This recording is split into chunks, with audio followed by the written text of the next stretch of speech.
သာသနာတော်နှစ်2553နှစ်ကောဇာတက္ကရာ1380ခုနှစ်တကူရဲလပိကျော်10ရက်ရန်ကုန်တိုင်းအစိမ်မြို့နယ်စော်ဝါကြီးကုန်းရပ်ကွက်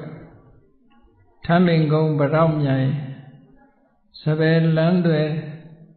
အမှတ်3ရှိအနန္တဂုံကြီးကျောင်းတိုက်အတွင်းဝယ်ပထမအကျဉ်းဆင်းရင်ကျင်းပပြုလုပ်အပ်သည့်စီးစာညနေချမ်းအထူးတရားပွဲ၌ဟောကြားအပ်သောအဆိုးဆုံးကိုဖယ်ရှားနိုင်မှအကောင်းဆုံးရမည်တရားဒေသနာတော်ဒီကနေ့ဓမ္မသဘင်ခန္ဓာကိုရှေးဘုန်းတော်သခင်ရှင်တော်မြတ်ဖျား၏မဟာကရုဏာဂုဏ်ကိုအာယုပြုကာသိကျူဖွဲ့ဆိုအပ်သောဝန္ဒနာပနာမအာတိတဂါထာကိုရွတ်ဆိုပူဇော်ခြင်းဖြင့်စတင်ကြရအောင်ယောကပကောတိဟိပိယပမေယံကာလံကရွန်တောတိဒုက္ခရာတိခေရံကတောလောကဟိတယာနာထောနမောမဟာကရုဏိကတတတ္တယောနာထောဝိနိယမြာစွာတတ္တဝါဤချမ်းသာစီးပွားလိုလားတောင်းတဂုံပေါင်းခါသဖြင့်နာထမြညာခြင်းရှင်တော်မြတ်ဖရာသည်ကပ္ပဂောတိဟိပိဂရေကဘာအရေးအတွက်သင်္ချာတို့ဖြင့်တော်လဲအဘယ်မေယံရေတွေ့တိုင်းတာဖော်ပြခြင်းငါမစွမ်းနိုင်ပါသောကာလံလေးအသင်ချေသိမ့်နေကဘာရှိကြသောကာလပတ်လုံးလောကဟိတယတတ္တလောကဤအကျိုးစီးပွားအလို့ငါအတိဒုက္ခရာနိဥ္စာသက်ချေလက်အင်္ဂါမေတ္တာကြီးမာသမိတာနှင့်တထာဇနီစွန်ခြင်းကြီးဟုကျက်တိထဝဲငါးသွဲအစုအလုံးခဲရင်သောမှုတို့ကိုကရွန်တော်ဖရာဖြစ်ရန်ဤတန်ကြိုးကုတ်အာထုတ်တော်မူရသည်ဖြစ်၍ခေရန်လက်ချေမျက်လုံးအသက်ဆုံးလည်းနှလုံးစိတ်ဝံကိုရောဤပင်မခြင်းတို့ကတောဘဝဒါနကျိန်ဖန်များစွာရောက်တော်မူခဲ့ရရှာလေးပြီ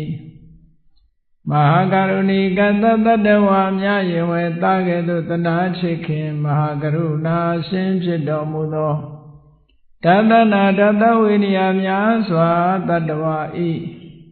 ချမ်းသာစီးပွားလိုလားတောင်းတဂုံပေါင်းခါသဖြင့်နာထမြညာထိုးရှင်တော်မြတ်ဖရာအားနမောယုတိပြောင်းပြောမှန်ကိုလျော်၍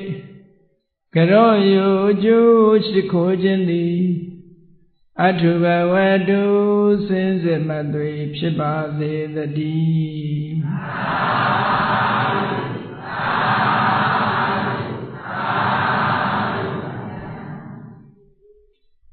အဆိုးဆုံးကိုဖယ်ရှားနိုင်မှအကောင်းဆုံးရမည်လူတိုင်းဟာအကောင်းဆုံးဆိုတာရကြတယ်ဘယ်ဘက်ကကြည့်အကောင်းဆုံးကိုလိုချင်ကြမှာပဲသို့တော့အကောင်းဆုံးရဖို့အတွက်ဘာလုပ်ရမလဲဆိုရင်အဆိုးဆုံးကိုဖယ်ရှားရမယ်ပေါ့အဆိုးဆုံးကိုမဖယ်ရှားဘဲနဲ့အကောင်းဆုံးကိုဘယ်သူမှမရနိုင်ဘူးဘာသာရေးလုပ်ငန်းပဲဖြစ်ဖြစ်တခြားကုသိုလ်ရေးလုပ်ငန်းပဲဖြစ်ဖြစ်လူမှုရေးလုပ်ငန်းပဲဖြစ်ဖြစ်စီးပွားရေးလုပ်ငန်းပဲဖြစ်ဖြစ်နေ့စဉ်လုပ်နေကြတဲ့လုပ်ငန်းတွေကအကောင်းဆုံးဒီနှစ်ခုကိုရွေးချယ်ကြရမှာဖြစ်တယ်အကောင်းဆုံးရခြင်းပြီဆိုလို့ရှိရင်အဆိုးဆုံးတွေပါရှိတယ်လေအဲ့ဒီအဆိုးဆုံးတွေကိုဖယ်ရှားတန့်စင်နိုင်မှအကောင်းဆုံးဆိုရဈေးဝယ်တဲ့အခါမှာအကောင်းတဲ့အဆိုးကြီးကြတယ်ပေါ့ဆိုပါစို့တတိဝလံဝယ်ကြတယ်ဝယ်တဲ့အခါကျတော့ရွေးကြတယ်ပေါ့ဘယ်ဟာကောင်းတယ်လဲဘယ်ဟာပိုကြီးတယ်လဲဘယ်ဟာကအနာစာလွတ်တယ်လဲဒီလိုရွေးကြတာမဟုတ်လားအဲ့လိုရွေးတဲ့အခါမှာ မကောင်းတာတွေဆိုဖယ်ထားပြီးတော့ကောင်းတာလေးကိုရွေးယူချတယ်ပေါ့လောကလူသားတွေဟာပြင်ပကပစ္စည်းတွေကိုအကောင်းရွေးတတ်တော်လဲကိုယ်ွယ်မှုဘာသာတရားနဲ့ပတ်သက်ပြီးတော့အကောင်းရွေးတတ်ခဲ့တယ်ပေါ့လူတွေရဲ့နေ့စဉ်ကျင့်သုံးရမယ့်အကျင့်တရားတွေနဲ့ပတ်သက်ပြီးတော့လည်းပဲအကောင်းအဆိုးရွေးတတ်ခဲ့တယ်အကောင်းအဆိုးမရွေးတတ်လို့ရှိရင်အကောင်းရဖို့ဆိုတာခက်ခဲသွားတယ်ပေါ့ဘာဖြစ်လို့တော့ဆိုရင်တခါတည်းအဆိုးကိုကိုကအကောင်းထင်အဆိုးကိုအကောင်းထင်ပြီးတော့ယူလိုက်လို့ရှိရင်ဘာရမလဲအဆိုးပဲရမှာပဲအကောင်းကိုအဆိုးထင်ပြီးတော့ဖယ်လိုက်လို့ရှိရင်လည်းပဲအကောင်းလက်လွတ်မသွားပေဘူးလားလက်လွတ်သွားတယ်အဲ့တော့အကောင်းနဲ့အဆိုးဆိုတာဒီနှစ်ခုကိုတတိဝလံဝယ်တဲ့အခါမှာအကောင်းအဆိုးရွေးချယ်ပစ္စည်းဝယ်တဲ့အခါမှာအကောင်းအဆိုးရွေးချယ်တတ်တယ်လို့မိမိလက်တွေ့ကျင့်သုံးရမယ့်ဘဝမှာလက်တွေ့ကျင့်သုံးရမယ့်တရားဓမ္မနဲ့ပတ်သက်လို့လည်းအကောင်းဆုံးရွေးတတ်ဖို့လိုအပ်တယ်တဲ့ပစ္စည်းကိုအကောင်းဆုံးရွေးတတ်ဖို့ဆိုတာလွယ်လွယ်ကူကူနဲ့သိရှိနားလည်ကြတော့လေလက်တွေ့ကျင့်သုံးဖို့တရားဓမ္မနဲ့ပတ်သက်ပြီးအကောင်းဆုံးရွေးချယ်တတ်ဖို့ဆိုတာအမတန်မှခဲရင်တယ်ဒါကြောင့်မို့လို့တရားပွဲကြီးတွေကျင်းပတယ်တရားနာရတယ်တရားဓမ္မနဲ့ပတ်သက်ပြီးတော့ရေးထားတဲ့စာအုပ်စာတမ်းတွေဖတ်ရတယ်မရှင်းလင်းတဲ့အချက်တွေမေးကြရတယ်မြန်းကြရတယ်ဒီလိုနည်းနဲ့ကိုကျင့်သုံးရမယ့်တရားဟာအကောင်းလားအဆိုးလားမိမိရဲ့စိတ်သဘောထားတွေဟာကောင်းတဲ့စိတ်သဘောထားလားဆိုးတဲ့စိတ်သဘောထားလားမိမိနေ့စဉ်နဲ့အမျှလိုက်နာကျင့်သုံးနေတဲ့အကျင့်တရားတွေဟာအကောင်းလားအဆိုးလားကိုလုံးနေတဲ့အမူအရာတွေဟာလည်းအကောင်းလားအဆိုးလားဆိုတာခွဲခွဲခြားခြားသိနာလည်နိုင်မှာဖြစ်ပါတယ်ဒါကြောင့်မို့ပညာဆိုတာသူ့ဟာသူအလိုလျောက်တော့ရမလာဘူးပညာရဖို့ရနီးလန်းတွေကဘာလို့ရမလဲနံပါတ်1ကကြားနာရမယ်ဓမ္မနဲ့ပတ်သက်တဲ့အသိဉာဏ်တွေရဖို့ဆိုလို့ရှိရင်တရားဓမ္မကိုကြားနာရမယ်သင်ယူရမယ်တရားဓမ္မကိုနာယူခြင်းသင်ယူခြင်းဖြင့်အသိဉာဏ်တစ်မျိုးရလာနိုင်တယ်အဲ့ဒီအသိဉာဏ်ကိုသုတ္တမယပညာလို့ခေါ်တာပေါ့သုတ္တမယပညာသင်လို့ရလာတဲ့ပညာမျိုးဒီပညာမျိုးကရနိုင်တယ်အဲ့တော့မသင်ရင်မရဘူးဆိုတဲ့အဓိပ္ပာယ်ရတယ်ပေါ့ဒါသုတ္တမယပညာနောက်တစ်ခုကစိတ်တာမယပညာစဉ်းစားစိတ်ကူးရမယ်မှန်ကန်တဲ့အတွေးတွေတွေးပြီးတော့စဉ်းစားတတ်ရမယ်စိတ်ကူးတတ်ရမယ်တကယ်တော့တရားရေးရာနဲ့ပတ်သက်တဲ့စိတ်တာမယဆိုတာတော့တမ္မာပုဂ္ဂိုလ်တွေမဖြစ်နိုင်ဘူးဘုရားအလောင်းတွေမှာဖြစ်တယ်ဘုရားအလောင်းလို့ပစ္စေကဗုဒ္ဓအလောင်းလို့ကိုယ်တိုင်သူများစီကသင်ယူခြင်းမှတ်သားလေ့လာခြင်းမလုပ်ဘဲနဲ့ကိုယ်ပိုင်ဉာဏ်နဲ့ဝိပဿနာကျင့်စဉ်တစ်ခုကိုကျင့်ပြီးတော့မေဖို့နိဗ္ဗာန်ရဖို့ဆိုတဲ့အဆင့်ကတော့ဘုရားလောင်းနဲ့ပစ္စေကဗုဒ္ဓအလောင်းမှာရှိတယ်။ကျန်တဲ့အဆင့်တွေကတော့လောကီပညာပဲဖြစ်စေကျန်တဲ့အဆင့်တွေကတော့တမ္မာအားဖြင့်မှန်မှန်ကန်ကန်တွေးတတ်တောတတ်လာပြီဆိုလို့ရှိရင်တော့စိတ်ဓာမယပညာဖြစ်ကောင်းဖြစ်နိုင်လိမ့်မယ်လို့ဆိုစရာရှိပါတယ်။နောက်တစ်ခုကတော့ဘာဝနာမယပညာအရာတစ်ခုဟာအထထအခါသာလေ့လာသုံးသပ်နေဖို့လိုအပ်တယ်ပေါ့။တရားဓမ္မနဲ့ပတ်သက်လာလို့ရှိရင်ကိုယ်ရိလက်နာကျင့်သုံးပြီးတော့အချိန်ချင်းအထထပွားများအထုတ်ခြင်းလို့ဆိုတဲ့ဘာဝနာလုပ်ငန်းတစ်ခုကိုလုပ်လိုက်မယ်ဆိုရင်ထူးခြားတဲ့အသိပညာတွေရလာနိုင်တယ်အဲ့ဒါကြတော့ဘာဝနာမယပညာလို့ခေါ်တယ်အဲ့တော့သုတ္တမယပညာဆိုတာသင်ခြင်းကြားနာခြင်းမှတ်ယူခြင်းဖြင့်သုတ္တမယပညာကိုရနိုင်တယ်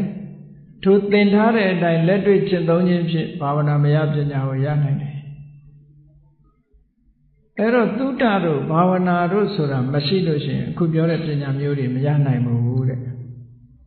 မရနိုင်လို့ရှိရင်အကောင်းအဆိုးဆိုတာခွဲခြားသိဖို့ခက်ခဲတယ်ပေါ့အဲ့တော့အကောင်းအဆိုးခွဲခြားသိဖို့ဟာဘဝခရီးကိုရှောင်လန်းနေကြတဲ့ပုဂ္ဂိုလ်တိုင်းဟာကိုယ့်ဘဝကိုယ်လမ်းကြောင်းကိုရှင်းရှင်းကြီးသိဖို့လိုတယ်ထမင်းကုန်းရက်ွက်မှာနေမယ်ဆိုလို့ရှိရင်ထမင်းကုန်းရက်ွက်မှာရှိတဲ့လမ်းတွေဘယ်လွမ်းသွားရင်ဘယ်နေရာရောက်တယ်ဆိုတာဒီရက်ွက်ထဲမှာနေတဲ့ပုဂ္ဂိုလ်တွေမသိပေဘူးလားအေးအဲ့ဒါလို့သိတယ်လို့ပဲကိုယ်လည်းတွေ့ကျင့်သုံးနေတဲ့တရားဓမ္မတွေလည်းပဲဒီလမ်းလိုက်လို့ရှိရင်ဒီစခန်းရောက်မယ်ဆိုတာသိဖို့မလိုအပ်ဘူးလားအဲ့ဒါလို့မသိပဲနဲ့မှန်တမ်းပြီးတော့ရှောက်လန်းလို့ရှိရင်လူရစခန်းမရောက်နိုင်မနဲ့ဖြစ်တတ်တယ်တဲ့မရောက်ရင်တော့မကဘူးတချို့ကြတော့ဆင်းရဲဒုက္ခနဲ့ကြုံတွေ့ရတာမျိုးတောင်ဖြစ်နိုင်တယ်ပေါ့အေးဒါကြောင့်မို့လို့မှန်ကန်တဲ့လမ်းစဉ်တစ်ခုအကိုယုံကြည်ရမယ်တရားတစ်ခုဆိုတာကိုယ်တိုင်ရွေးချယ်ဖို့ရွေးချယ်တတ်တဲ့ပညာအရင်ရအောင်သင်ပြီးတော့ကိုယ်တိုင်ရွေးချယ်ပြီးတော့လိုက်နာကျင့်သုံးမှုမြတ်စွာဘုရားကတရားဓမ္မနဲ့ပတ်သက်ပြီးတော့မြတ်စွာဘုရားတရားနဲ့ပတ်သက်ပြီးတော့အလုံးသိကြတယ်တရားကုံတော်6ပါးလို့ခေါ်ကြတာဂုံဆိုတာအည်အသွေးကိုပြောတာအည်အသွေးကိုပြောတာတရားနဲ့ပတ်သက်ပြီးတော့ဒီနှစ်သက်စရာကောင်းတဲ့စိတ်ချရမယ့်အည်အသွေးတွေဆိုတာရှိရဥပမာပစ္စည်းတစ်ခုဝယ်မယ်ဆိုရင်ထိုပစ္စည်းရဲ့အည်အသွေးကိုသိရတယ်မဟုတ်လားဆိုပါစို့အထည်တစ်ခုဝယ်မယ်ဆိုလို့ရှိရင်သူ့ရဲ့အည်အသွေးကဘာလဲဆိုပါစို့အယောင်လေးကတော့လှတယ်ဒါပေမဲ့အယောင်ကခါနှစ်ခါလျှော်လိုက်ရင်အယောင်လေးကျွတ်သွားတယ်ဆိုရင်ဒါအည်အသွေးညံ့တယ်လို့ပြောမှာပေါ့အေးမလျှော်ခင်ကတော့ဒီအဝတ်ကလေးကပြက်ပြက်ပြူးပြူးအတွန့်အလိမ့်မရှိပဲနဲ့ချောချောညက်ညက်ကလေးရေတစ်ခါလောက်လျှော်လိုက်တဲ့အခါတွန့်လိမ်သွားတာမျိုးမရှိဘူးလားရှိပါဘူးဗျာဒါအည်အသွေးညံ့တယ်လို့ပြောတာပေါ့နော်အဲ့ဒါလို့အဖို့အလျှော်မခံတဲ့အဝတ်များဟာအည်အသွေးညံ့တယ်လို့ပဲလေးလာဆန်းစစ်ကြည့်လိုက်တဲ့ယုံကြည်မှုမျိုးကျင့်သုံးမှုမျိုးဟာတကယ်တန်ဖိုးရှိတဲ့အရာမဖြစ်နိုင်ဘူးတဲ့ကြောက်ဆိုလို့ရှိရင်လည်းဆိုပါစို့အင်မတန်တန်ဖိုးရှိတဲ့ကြောက်တယ်ဘာကြောင့်တန်ဖိုးရှိတာလဲဆိုရင်ဗရမ ्या ယရဏဆိုပါစို့တန်ဖိုးရှိတဲ့ကြောက်လေးဟာ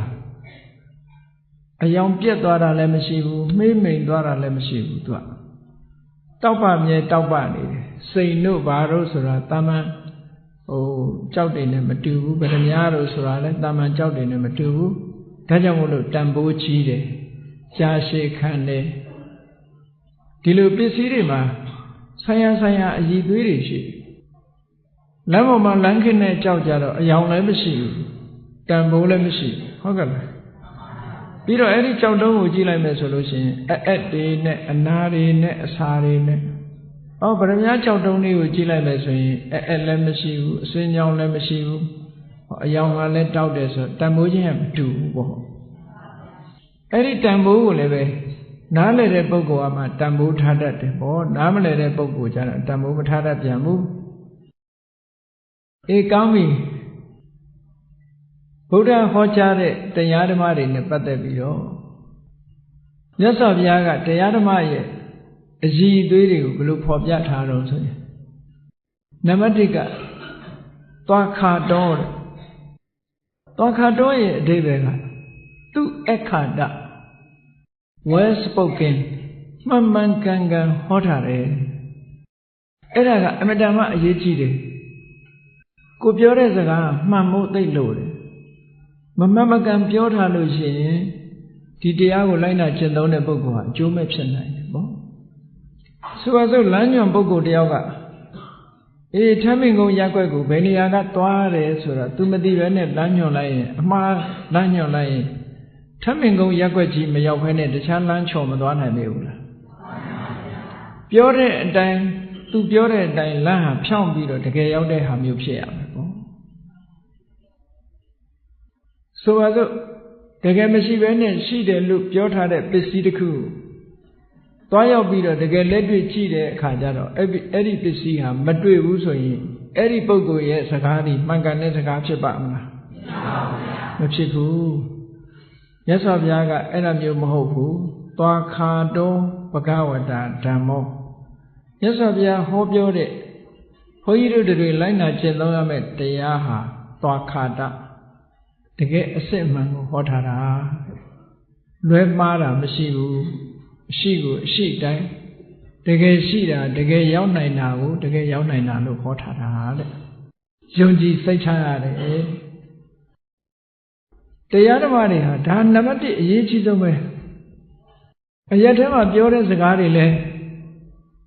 မှန်ကန်တဲ့စကားရှိတယ်လို့ကောလာဟလစကားတွေရောမရှိဘူးလားရှိပါဗျာအေးကောလာဟလစကားတွေကိုအမှန်လုပ်ပြီးတော့ပြောနေမယ်ဆိုလို့ရှိရင်သူပြောတဲ့ကောလာဟလစကားတွေသွားခါတဟုတ်ပါ့မလားမဟုတ်ဘူးတကယ်ဖြစ်တာကိုမှတကယ်ဖြစ်တယ်ပြောမှမှန်ကန်တာဖြစ်မယ်အဲ့တော့မြတ်စွာဘုရားဟောတဲ့တရားတော်ဟာတကယ်မှန်မှန်ကန်ကန်ဟောတာ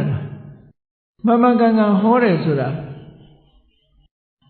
တဆင့်ဟောလို့ရှိရင်လည်းမှန်ညမမှန်မယ်ဘာလို့လဲဆိုတဆင့်ပြောတဲ့စကားဟာကိုယ်ကိုယ်တိုင်သိတဲ့စကားဟုတ်ကဲ့လား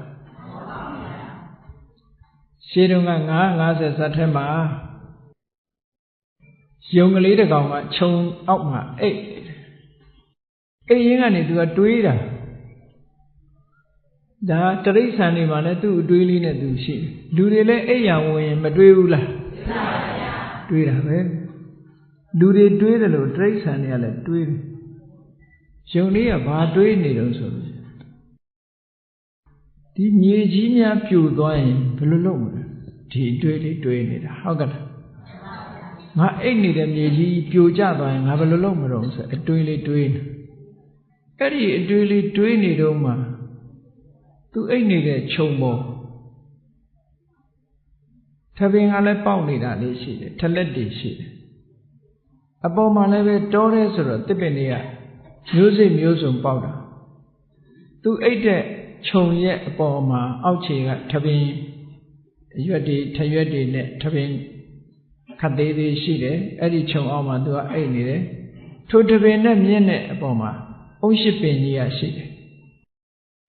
သူအဲ့လိုတွေးနေတဲ့အချိန်လေးမှာအပေါ်ကအုံးရှိတီးကျကျွေကျလိုက်တာထလက်ပေါ်ကျတော့ဝုန်းကနေဖြစ်တာပေါ့လူတွေရဲ့အိမ်သူ့မိုးပေါ်မှာခဲကြတယ်လို့ပဲဝုန်းကနေဆိုတော့သူတွေးတာမြေများပြိုရင်ဘယ်နဲ့နေမလဲလို့ဆိုတဲ့အချိန်မှာဝုန်းကနေကြတော့ဟာပြိုပြီဟေ့ဆိုပြီးတော့ထပြေးတော့တာဟုတ်ကဲ့လားမြေပြိုတယ်ဆိုတော့ထပြေးတော့သူပြေးနေတာကြောက်အားလာပြေးနေတာမြင်တော့ကြံတဲ့ယုံတွေကမရေးတယ်ဘာဖြစ်လို့ပြေးတာတော့ဆိုဟာမြေပြိုပြီသူပြောတာပဲပြိုသလားမပြိုဘူးလားဘယ်သူမှမစင်စားဘူးမြေပြိုလို့တဲ့ဆိုပြီးတော့နောက်ယုံတွေကလည်းမြေပြိုလို့တဲ့နဲ့တဆင့်ပြောတာယုံတွေကပြေးတယ်လို့နောက်ကသမင်တွေကလည်းပြေးဒရဲတွေကလည်းပြေးအကုန်လုံးပြေးကြဘာဖြစ်လို့ပြေးတာလဲမြေပြိုလို့တဲ့ဟောတဆင့်ကြားနော်တဆင့်ကြားစကားလည်းမှန်မမှန်တာသူပြောတဲ့စကားလည်းဟုတ်မှမဟုတ်တာတကယ်ဖြစ်တာကဘာတော့ဆိုရင်ထမ်းလက်ပေါ်အုံးကြီးကျွေထသီးဟိုရင်အုံးရှိတိကျွေကြတာဟုတ်ကဲ့လားထလက်ပေါ်အုံးရှိတိကျွေကြတာအဲ့ဒီအတန်ပဲဒါပေမဲ့သူပြောလိုက်တာမြေပြိုတယ်ဆိုဒါသူပြောတဲ့စကားဟာသွားခါတဖြစ်ပါမလားမဖြစ်ဘူးအေးလူတွေဟာသွားခါတဖြစ်သည်ဖြစ်စေမဖြစ်သည်ဖြစ်စေအတန်လေးပဲယုံကြည်လေးရှိကြတယ်တဲ့သူပြောကိုပြောအဲ့ဒါနဲ့ယုံပြေးတော့ကြံတဲ့နောက်ဆုံးမှာဆင်တွေလည်းအကုန်ထွက်ပြေးကြတယ်တောတရဝါတွေအကုန်ပြေးတယ်အဲ့ဒါလိုပြေးတဲ့အခါမှာနည်းနည်းပါးပါးစဉ်းစားဉာဏ်ရှိတဲ့ဘုရားအလောင်းရှင်နေမင်းကြီးကတွေ့တော့ဘာဖြစ်လို့ပြေးကြတာမြေပြိုလို့ဆိုသူကစဉ်းစားတယ်မြေပြိုတယ်ဆိုတာတစ်ခါမကြဘူးနော်မြေပြိုတယ်ဆိုတာမဖြစ်နိုင်ဘူးစဉ်းစားဉာဏ်ရှိတဲ့ပုဂ္ဂိုလ်ကစဉ်းစားတယ်သူပြောတာဒါမှန်မှန်ရင်ပြောတာဖြစ်လောက်တယ်မှန်မှန်ရင်တင်ပြတာဖြစ်လောက်တယ်ကမြေပြိုရင်သွားကြည့်ရမယ်ဘယ်နာဘယ်လိုပြိုတာတော့ဆိုတာရှာရမယ်ချင်းလေးက တရိစ္ဆာန်တွေကိုဟန်တားတယ်မင်းတို့မပြေးကြနဲ့မြေဆိုတာဘယ်တော့မှပြိုမှာမဟုတ်ဘူးမြေပြိုတယ်လို့ဘယ်သူကပြောတော့ဆိုအစင်းစင်ပြောသွားကြတာပေါ့သူကဆင်ကြီးတွေကလည်းဘယ်သူပြောတာတော့ဟိုနာသမင်တွေပြောသမင်ကလည်းသမင်သွားမေးတော့ဘယ်သူပြောတာတော့ဆိုဒရေတွေကပြောတယ်ဒရေတွေကလည်းဘယ်သူပြောတာတော့ဆိုလို့ရှိရင်ဟိုကမြေခွေးတွေကပြောတယ်မြေခွေးတွေဘယ်သူကပြောတော့နောက်ဆုံးယုံကပြောတယ်ယုံတွေကဘယ်ယုံနှုံးလို့လိုက်ရှာတဲ့အခါကျတော့ခုနကခြုံအိတ်ခြုံအောက်မှာအိတ်တဲ့ယုံသူ့ကိုတွေ့တယ်အဲ့ဒါလို့လိုက်ရှာလိုက်တဲ့အခါကျတော့မှမင်းဘယ်နာအိတ်ထားတော့ဆိုတာကိုကြောက်ကြောက်လန့်လန့်နဲ့ယုံကိုကြောပေါ်တင်ပြီးခေါ်သွားပြီးသူအိတ်တဲ့နေရာရောက်တဲ့အခါကျတော့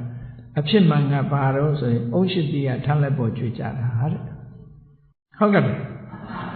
အဲ့တော့ယုံပြောတဲ့စကားကိုအလုံးကယုံရတယ်အဲ့ဒီစကားကမှန်ကန်တဲ့စကားမဟုတ်ဘူးတဲ့ဟောတကယ်မြေပြိုလို့မြေပြိုတယ်ဆိုရင်မှန်ကန်တဲ့စကားဖြစ်တယ်တခြားအကြောင်းအရာတခုကိုမြေပြိုတယ်လို့ပြောတာကြတော့မှားရွံ့တယ်လို့ဟောမြတ်စွာဘုရားဟောတဲ့တရားကြတော့မြတ်စွာဘုရားကတယံအဘိညာသစ္စိကတဝပဝေဒေတိကိုယ်တိုင်သိပြီးကိုယ်တိုင်ကိုမြင်ပြီးတော့မှပြောတဲ့စကားတဆင်ကြားပြောတာမဟုတ်ဘူးစာအုပ်ဖတ်ပြီးတော့ပြောတာမဟုတ်ဘူးလူပြောသူပြောတွေကစီကားနေပြီးတော့တွေးပြီးတော့ပြောတာလည်းမဟုတ်ဘူးတဲ့ကိုယ်တိုင်သိပြီးတော့ဟောတဲ့တရားဖြစ်လို့သွားခါတတကယ်မှန်ကန်တယ်လို့သူတို့ပြောတာနော်အေးမှန်ကန်တဲ့စကားဖြစ်ုံနဲ့လုံလောက်ကြလားမှန်တာသူကသူမှန်းနေပြီမဲ့လို့လူတွေမှာသိရှိခွင့်မရှိတဲ့ဟာလည်းရှိသေးတယ်ပေါ့မြတ်စွာဘုရားရဲ့တရားတော်ကတော့မှန်ကန်မှုရှိုံနဲ့မကဘူးတဲ့တန်ဒိဋ္ဌိကောကိုယ်တိုင်လက်တွေ့ကျင့်သုံးပြီးကိုယ်တိုင်မြင်နိုင်ခွင့်ရှိတယ်ပိုပြီးတန်ဖိုးမရှိဘူးလားအေးပြောတာမှန်ုံနဲ့မကဘူးမှန်တာမမှန်တာကိုယ်တိုင်သွားပြီးတော့စစ်ဆေးစမ်းသပ်ပြီးတော့ကြည့်လို့ရတယ်လို့ပြောတာနော်သူများပြောုံနဲ့ယုံရမှာမဟုတ်ဘူးမှန်တာကိုကိုယ်တိုင်စစ်ဆေးပြီးတော့သိရှိခွင့်ရတယ်တဲ့ကိုယ်တိုင်သိရှိခွင့်ရတဲ့တရားဖြစ်လို့အဲ့ဒီတရားဟာဒီသိရှိခွင့်ရတယ်ဆိုတာဘယ်လောက်ဆိုင်ပြီးမှနောက်ဘဝကြမှာသိရမှာလားသို့မဟုတ်နောက်နှစ်ကြမှာသိရမှာလားလို့ဆိုမဟုတ်ဘူးတဲ့အခုလေးလာအခုသိလို့ရှိရင်အခုပဲသိရှိနိုင်တယ်ဆိုအကာလိကောလို့တယ်လို့ပြောတာနော်အချိန်ဆိုင်တရားမလို့တချို့ကတော့အေးသိတော့သိခွင့်ရှိတယ်မင်းအခုတော့မသိနဲ့အောင်နောက်နှစ်ကြမှာသိရမယ်လို့ပြောတာမျိုးရှိသေးတယ်ဟုတ်နောက်ဘဝကြမှာသိရမယ်လို့ရှိသေးတယ်အဲ့ဒါလို့မဟုတ်ဘူးကိုယ်တိုင်သိရှိခွင့်ရှိတဲ့တရားဟာအခုဘဝမှာပဲအခုပဲသိရမယ်ဆိုတော့ပိုမကောင်းဘူးလားပိုကောင်းတယ်အခုပဲသိရမယ်နောက်ဘဝကြတော့မှသိရမယ်ဆိုတဲ့တရားအလွန်အနှံ့ဝေးတယ်နောက်ဘဝကိုပဲရောက်မှလည်းမသိဘူးလေအဲ့တော့ဒီဘဝတွင်သိနိုင်အောင်အဲ့ဒါလို့ဒီဘဝတွင်သိနိုင်တဲ့တရားမျိုးဖြစ်သောကြောင့်အေဟိပတိကောကိုမိတ်ဆွေတန်ငယ်ချင်းတွေကိုအေဟိဆိုတာလာစမ်းပါပတ္တကြည်စမ်းပါလို့လာကြည့်ပါလို့ဖိတ်ခေါ်ပြီးတော့ပြလိုက်တဲ့တရားမှန်ကန်ပြီဆိုရင်ဖိတ်ခေါ်ပြီးတော့ပြလို့ရတယ်ကြည့်ပါလားခေါင်းကယုံလေးကမြေပြိုးတယ်ဆိုတော့ဖိတ်ခေါ်ပြတဲ့အခါမြေပြိုးတာတွေးပါမလားတွေးတာကအုံးရှိတိကြွေတာပဲတွေးမှာအဲ့တော့မှန်ကန်ပြီဆိုလို့ရှိရင်သူပြောတဲ့အတိုင်းတကယ်ဖြစ်ရမှာ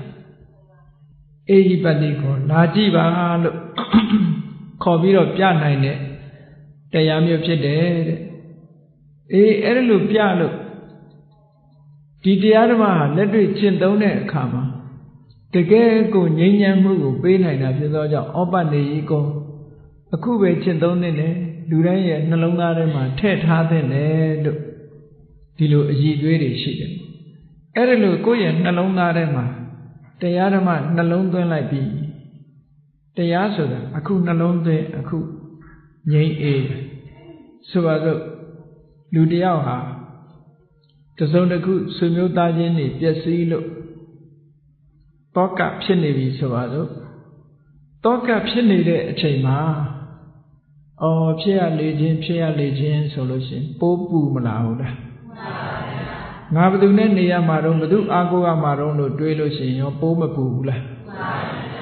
အဲ့ဒါလို့မဟုတ်ဘဲနဲ့လူဆိုတာတ တနေ့ကျတော့တေကြရမှာကိုယ်ကံနဲ့ကိုအားကိုပြီးတော့ဒီလိုနေထိုင်ကြရတာလူရဲ့သဘာဝဟာဒီတိုင်းပဲလို့သဗ္ဗေသင်္ခါရအနိစ္စသင်္ခါရတရားတွေဆိုတာမမြဲဘူးဆိုတာဒါမှန်လိုက်တာလို့တွေးလိုက်လို့ရှိရင်ပူသေးလားပူပါမှုလေးတွေကရောကျသွားနိုင်တယ်ပေါ့ဒါတရားအခုနှလုံးသွင်းအခုပူမှုရတာပြောတာနော်အပူမှုတွေဟာ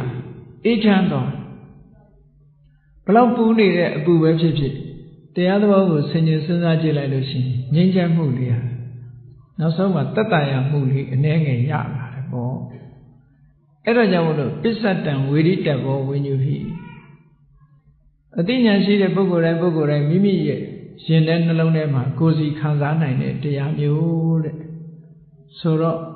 တကယ်လက်တွေ့ကျင့်သုံးလို့ရတဲ့တရားမျိုးဟာကိုယ်တိုင်ကျင့်သုံးရမယ့်တရားမျိုးဖြစ်တာပေါ့ဒါကြောင့်မို့ဒီအကောင်းဆုံးအကြောင်းအကျိုးတွေရွေးတယ်ဆိုတဲ့အခါမှာအည်သွေးနဲ့ရှာပြီးတော့ရွေးရမယ်ဒီလိုအည်သွေးမရှိတဲ့တရားဆိုတာကိုယ့်ပေါ်မှာအခုလိုအခြေအနေကောင်းတွေကိုဖန်တီးပြီးတော့မပေးနိုင်ဘူးဆိုရင်တရားစစ်တရားမှန်ဟုတ်ပါမလားဟုတ်ပါဘူးဗျာပြောထားတာကတခြားဖြစ်လာတာကတခြားဆိုရင်အလွန်အန္တရာယ်များတာပေါ့ကိုယ့်ဘုံမှာလည်းအကျိုးဆိုးရမှုဖြစ်တာပေါ့အချိန်နာကုန်ပြီးတော့ဘာမှရမလာဘူးဆိုလို့ရှိရင်အလွန်ကိုယ့်တက်မှာနစ်နာဆုံးရှုံးမှုရှိတာပေါ့လောကလူတွေဟာယမယံခါအကောင်းကိုအဆိုးထင်တယ်အဆိုးကိုကောင်းထင်ပြီးတော့ဒီအချိန်ဖြုံးနေကြတာမျိုးတွေအများကြီးရှိတတ်တယ်ပေါ့ဘာနဲ့ဥပမာတူတော့ဆိုလို့ရှိရင်ဘာနဲ့ဥပမာတူတော့ဆိုရင်အခုလိုတဘူရဲလာရာသီမှာဆိုလို့ရှိရင်တောထဲမှာပေါက်ပင်ကြီးတွေလဲပင်ကြီးတွေဟာအပွင့်နေပွင့်နေကြတာရဲရဲနေနေတာပဲနော်ပေါက်ပင်မြင်ဘူးကြပါလိမ့်မယ်မမြင်ဘူးတဲ့လူလည်းရှိတော့ရှိမှာပေါ့လဲပင်ကအပွင့်ကြီးတွေကလည်းရဲနာပေါက်ပင်ကအပွင့်ကြီးတွေကလည်းရဲနေတဲ့အခါကျတော့သွေးရဲရဲတန်ရဲရဲအသားထုံးကြီးတွေလို့အဝေးကနေကြည့်မယ်ဆိုထင်ရလူများအသားတွေကိုစားနေကြတောခွေးတစ်ကောင်ပေါက်ပင်ကြီးလဲပင်ကြီးကိုမော့ကြည့်လိုက်တဲ့အခါကျတော့သူစားနေကြအသားထစ်ကြီးလို့စိတ်ထဲမှာထင်လာလို့တရေတများများနဲ့ကြည့်သူရှိမှပေါက်ပွင့်လေးတပွင့်ဖတ်ခနဲ့ကြွေကြလာလဲပင်ကလဲပွင့်ကြီးကဖတ်ခနဲ့ကြွေကြလာကြွေလိုက်တဲ့အခါထိုးပြီးတော့ဟလိုက်တော့သူထင်ထားတဲ့အတိုင်းအသားထစ်မဟုတ်ဘူးပန်းပွင့်ကြီးဖြစ်နေတယ်သို့တော့အဲ့ဒါကိုပဲထပ်မျောနေပြန်တဲ့ဒါသာသားတဲ့မဟုတ်တာအပေါ်သစ်ပင်ပေါ်ကျန်တာတွေကအကုန်သားတဲ့လို့ဒီလိုထင်နေသေးတယ်အဲ့လိုထင်ပြီးတော့စောင့်စားနေတဲ့မြေခွေးတစ်ကောင်ဟာအစာလုံးဝစားရမှာမဟုတ်ဘူးတဲ့နော်ဘာဖြစ်လို့လဲဆိုရင်သူထင်တာကတခြားဖြစ်နေတာကတခြားမဟုတ်လားသားတဲ့နဲ့အလားတရတူလို့သားတဲ့လို့ထင်ရပေမဲ့လို့သားတဲ့မှမဟုတ်တာကိုအဲ့ဒါလိုပဲတချို့တရားတွေကတကယ်ထင်ရတဲ့အတိုင်းဖြစ်မလာပဲနဲ့ဖြစ်နေတာကတခြားရှိနေတာကတခြားထင်မှတ်နေတာကတခြားဖြစ်လို့ရှိရင်အချိန်ကြီးကုန်ပြီးတော့ကိုယ့်ဖို့မှာနစ်နာဆုံးရှုံးမှုတွေဖြစ်တယ်ပေါ့အဲ့တော့ဗုဒ္ဓတရားတော်ကြတော့အဲ့လိုမျိုးမဖြစ်ဘူးလို့ဆိုတာကိုယ်တိုင်လက်တွေ့စမ်းသပ်ပြီးတော့ကြည့်ကြရမှာသူပြောနဲ့ယုံအောင်မှာမဟုတ်ဘူးလို့ဒီလိုဆိုလိုတယ်နော်အေးကောင်းပြီဘုန်းကြီးတို့တွေမှာဒီကိုယ့်ရဲ့တဏ္ဍာမှာအကောင်းနဲ့အဆိုးဘုန်းကြီးတို့ရွေးကြရမယ်ဘယ်ဟာကအကောင်းလဲဘယ်ဟာကအဆိုးလဲလူခန္ဓာကိုယ်ကြီးမှာလူမှာရုပ်ခန္ဓာကိုယ်ကြီးရှိတယ်လို့အသိစိတ်ရှိတယ်ပေါ့အကြမ်းမြင်ပြောမယ်ဆိုရင်ရုပ်ခန္ဓာကိုယ်ကြီးရှိတယ်ရုပ်ခန္ဓာကိုယ်ကြီးဆိုတာကြည့်အကြမ်းမြင်ပြောလို့ရှိရင်ခေါင်းရှိတယ်လက်ရှိတယ်နော်ရင်ပတ်ရှိတယ်ဗိုက်ရှိတယ်ပေါင်ရှိတယ်ခြေထောက်ရှိတယ်ပေါ့နော်ခန္ဓာကိုယ်ကြီးကိုကြည့်မျက်စိရှိတယ်နားရှိတယ်နှာခေါင်းရှိတယ်လျှာရှိတယ်ခန္ဓာကိုယ်ကြီးရှိတယ်ပေါ့အဲ့ဒီရုပ်ခန္ဓာကိုယ်ကြီးကိုဒီရုပ်ခန္ဓာကိုယ်ကြီးကတော့ အကောင်းအဆိုးဘယ်လိုရွေးမလဲလို့ဆိုရင်သူကအမွေမွေးထားတဲ့ပုံစံနဲ့ပဲနေမှာပဲအသားညိုညိုစိမ့်စိမ့်လေးမွေးရင်တော့လည်းညိုညိုလေးပဲနေမှာပဲဖြူဖြူမွေးထားရင်တော့ဖြူဖြူပဲဖြစ်မှာပဲအယုတ်ဆိုးမွေးထားရင်လည်းအယုတ်ဆိုးတာပဲဖြစ်မယ်လှလှပပလေးမွေးထားရင်လည်းလှလှပပပဲဖြစ်မယ်ခန္ဓာကိုယ်ရဲ့သဘာဝကတဏှိတခြားရင့်ရော်ပြီးတော့အိုမင်းလာတယ်ဘာနဲ့အလားတရံတူတော့ဆိုရင်ဒါရိုးရိုးရှင်းရှင်းလေးပဲတရက်ပင်ကတီးနေတဲ့တရက်သီးလေးချီပေါ့စသီးလာကသာသေးသေးလေးမဟုတ်လားတနေ့ပြီးတနေ့တရက်သီးလေးကကြီးမလာဘူးလားကြီးလာပြီးနောက်ဆုံးကြတော့အဲ့ဒီတရက်သီးလေးဟာရင့်လာတယ်ရင့်ပြီးတော့မှဲ့မယ်မှဲ့ပြီးရင်ကျွေးမယ်ဘုန်းကြီးတို့တွေရုပ်ထားရထားတဲ့ရုပ်ခန္ဓာကိုယ်ကြီးကလည်းဒီတိုင်းပဲလေငယ်ငယ်လေးကမိခင်ဝမ်းကကျွတ်လာတဲ့အချိန်မှာတကယ်ကလေးငယ်လေးလေးကနေစားရင်တောက်ရင်အိပ်ရင်နဲ့တဖြည်းဖြည်းကြီးလာတယ်နောက်ဆုံးဟုတ်လားစပင်းတွေဖြူလာတယ်ပရေတွေတွန့်တယ်သွားတွေကျိုးတယ်နောက်ဆုံးကြတော့အိုမင်းမစွမ်းဖြစ်တယ်ပြီးတော့ဘာလို့ရင့်ပြီးမှဲ့ပြီးကျွေသွားသလိုပဲတည်သွားတာပဲဒါကသူ့ကိုအကောင်းဆုံးရွေးလို့ရပါမလားသူဖြစ်စဉ်ကြီးအတိုင်းသွားမှာပဲဒါကတော့သူ့ကိုဘယ်လိုစောင့်တရသီးလေးဟာဘယ်လိုပဲထားနုရကရင်းမှာပဲမရအောင်လုပ်လို့ရမလားမရဘူးတရပင်ပေါ်မှာတီးနေတဲ့တရသီးဟာတနေ့တခြားရင်းလာမှာပဲပန်းမွင့်လေးကြည့်ရင်လည်းပဲထို့တူပဲတနေ့တခြားရင်းလာပြီးနောက်ဆုံးကျွေကြသွားမှာပဲဒါကရှောင်လွဲလို့မရနိုင်တဲ့ဟာတစ်ခုအကောင်းတဲ့အဆိုရွေးစရာအကြောင်းမရှိဘူးပေါ့သူ့မှာကြတော့ဖြစ်လာတဲ့အတိုင်းပဲအဲ့တော့ဘုန်းကြီးတို့တွေရေးရမှာကဘာတော့ဆိုလို့ရှိရင်လူတွေရဲ့အသိစိတ်ထဲမှာအဆိုးနဲ့အကောင်းဆိုတာနှစ်ခုရှိတယ်လူတွေပြောကြပါတယ်ဒီလူကစိတ်ပုတ်တယ်တို့စိတ်ယုတ်တယ်ဟိုလူကတော့စိတ်ကောင်းရှိတယ်မပြောကြဘူးလားပြောပါဘူးအေးစိတ်ပုတ်တို့စိတ်ယုတ်တို့ဆိုတာဘာကိုပြောတာလဲစိတ်ကောင်းရှိတယ်ဆိုတာဘာကိုပြောတာအဲ့ဒါကြတော့အကောင်းနဲ့အဆိုးရွေးလို့ရလာပြီဟုတ်ကဲ့လားအကောင်းနဲ့အဆိုးရွေးလို့ရတယ်စိတ်ထဲမှာကြည့်လိုက်မယ်ဆိုလို့ရှိရင်အဆိုးဖြစ်တဲ့စိတ်ထဲမှာဖြစ်ပေါ်လာတဲ့အဆိုးဆုံးတွေကဘာလဲစိတ်ထဲမှာဖြစ်ပေါ်လာတဲ့အကောင်းဆုံးဆိုတာဘာလဲဒါကိုပဲရွေးရမယ်ရုပ်ပေါ်မှာသွားရွေးလို့မရတော့ဟုတ်ကဲ့လားသူ့တဘာဝအတိုင်းဖြစ်ပြီးနောက်ဆုံးပြတ်သွားမှာပဲစိတ်ကြတော့ပြင်ပေးလို့ရလာတယ်ပေါ့အဆိုးကိုမလို့ရင်လို့ရှိရင်အကောင်းနဲ့အစားထိုးလို့ရတယ်ရုပ်ကြတော့ဘုန်းကြီးတို့တွေဥပမာပြောကြလဲပြောကြမှာပေါ့လေသဖြင့်အနဲ့ကြီးမလို့ခြင်းလို့ရှိရင်အနီရောင်လေးဆိုးရင်ရတယ်ဒါပေမဲ့ခဏလေးရမှာသဖြင့်အဖြူကြီးမလို့ခြင်းလည်းအနဲ့ဆိုးကြဟုတ်ကဲ့လားအနဲ့ရောင်ကြီးမလို့ခြင်းလို့ရွှေရောင်လေးလို့ရင်ဆိုးဆေးဆိုးတယ်ဆေးဆိုးရင်တော့ခဏတော့ရမှာပေါ့သို့တော့အတုပဲမဟုတ်လားအစ်စ်ကိုတော့မရနိုင်ဘူးစိတ်ကြတော့အဲ့လိုမဟုတ်ဘူးအတုမဟုတ်ဘူးအစ်စ်ဖြစ်လာနိုင်တယ်ပေါ့အဆိုးတွေကိုဖယ်ရှားလိုက်လို့ရှိရင်အကောင်းရလာဆိုပါစို့ဗရမ ्या သို့မဟုတ်ရွှေဆိုတာမြေကြီးထဲမှာအနတ်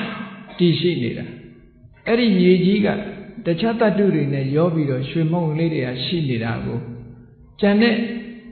တ attु တွေကိုအညစ်အကြေးတွေကိုဖယ်ရှားလိုက်တဲ့အခါကျတော့ရွှေစင်ရွှေတန့်မရနိုင်ဘူးလားအေးရွှေစင်ရွှေတန့်ရဖို့ရာအတွက်မလိုအပ်တဲ့ဟာတွေကိုဖယ်ရှားရတယ်လို့ပဲဘုန်းကြီးတို့တွေရဲ့စိတ်ထဲမှာလည်းအကောင်းနဲ့အဆိုးဆိုတာဒီရောနေတဲ့အခါကျတော့အဆိုးတွေကိုဖယ်လိုက်လို့ရှိရင်အကောင်းလေးကြီးကျန်မှာပေါ့အဲ့ဒါလိုပဲစိတ်ထဲမှာဘုန်းကြီးတို့တွေရဲ့စိတ်ထဲမှာအဆိုးဆုံးဆိုတာလေးကိုသုံးခုလုံးမှတ်ရမယ်နံပါတ်1ကဘာလို့ဆိုရင်ရာဂဆိုတာတဏှာလို့လည်းခေါ်တယ်လောဘလို့လည်းခေါ်တယ်ရာဂလို့လည်းခေါ်တယ်နော်အဲ့ဒီတရားဟာဘာဖြစ်လို့ဆိုးဆုံးလို့ပြောတာတော့ဆိုရင်လူတွေကိုအများကြီးဒုက္ခပေးလို့ပဲစိတ်ညစ်နွမ်းအောင်လုပ်တတ်တယ်အများကြီးဒုက္ခပေးတယ်ဒါကြောင့်မို့သူ့ကိုအဆိုးလို့ပြောတယ်နောက်တစ်ခါအဆိုးကဘာတော့ဆိုရင်ဒေါသဆိုးတာတော့လူတွေတော်တော်များများသိပါတယ်နော်ဒေါသဖြစ်လာလို့ဆိုလို့ရှိရင်စိတ်ဆိုးရုံနဲ့မကဘူးရုပ်ကဆိုးမသွားဘူးလား ဘလောက်ချောတဲ့လှတဲ့လူပဲဖြစ်စေစိတ်ဆိုးလာလို့ရှင်နော်သူ့မျက်နှာကကြောက်စရာဖြစ်လာမှာပေါ့စိတ်ဆိုးလာတဲ့မျက်နှာဟာဘယ်တော့မှပြုံးချိုတဲ့မျက်နှာမျိုးမဖြစ်ဘူးပေါ့အေးဒေါသဟာလူကိုရုပ်ဆိုးကြည်တတ်စေတယ်ဆိုတာထင်ရှားတယ်နောက်တစ်ခုမောဟ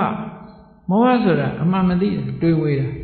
လှုပ်တဲ့နာနဲ့မလှုပ်တဲ့နာကိုခွဲခြားပြီးတော့မသိဘူးမသိသည့်အတွက်ကြောင့်မလှုပ်တဲ့နာတွေလှုပ်မိတယ်လှုပ်တဲ့နာတွေကိုမလှုပ်ဘူးဆိုတဲ့ဒါလည်းပဲအလွယ်လွယ်အချော်ချော်ဖြစ်သည့်အတွက်ကြောင့်ဒီမောဟလည်းပဲသူ့ကိုအယုတ်ဆိုးအကြီးကျယ်တဲ့တရားတစ်ခုပဲနော်အကုသိုလ်တွေမြောင်များစွာရှိတော့လေအခြေအမြစ်ကတော့ဟောဒီရာဂရဲ့ဒေါသရဲ့မောဟရဲ့ဒီသုံးခုအဲ့ဒီသုံးခုဟာအဆိုးဆုံးလို့ပြောရဆိုးဆုံးလို့ပြော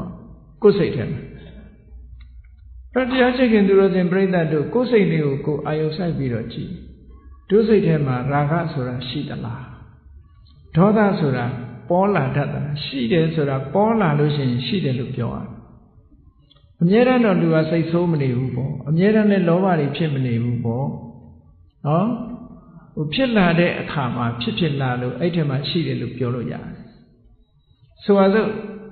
မိချစ်ဖူးလေးထဲမှာမီးရှိလားလို့ဆိုမရှိဘူးသို့တော့ဒီ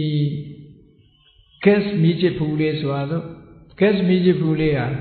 နော်လက်ညှိုးလေးနဲ့လက်မလေးနဲ့ဖြစ်စေဖိပြီးတော့ချက်လိုက်တဲ့အခါမီးတော့လေးမထွက်လာဘူးလား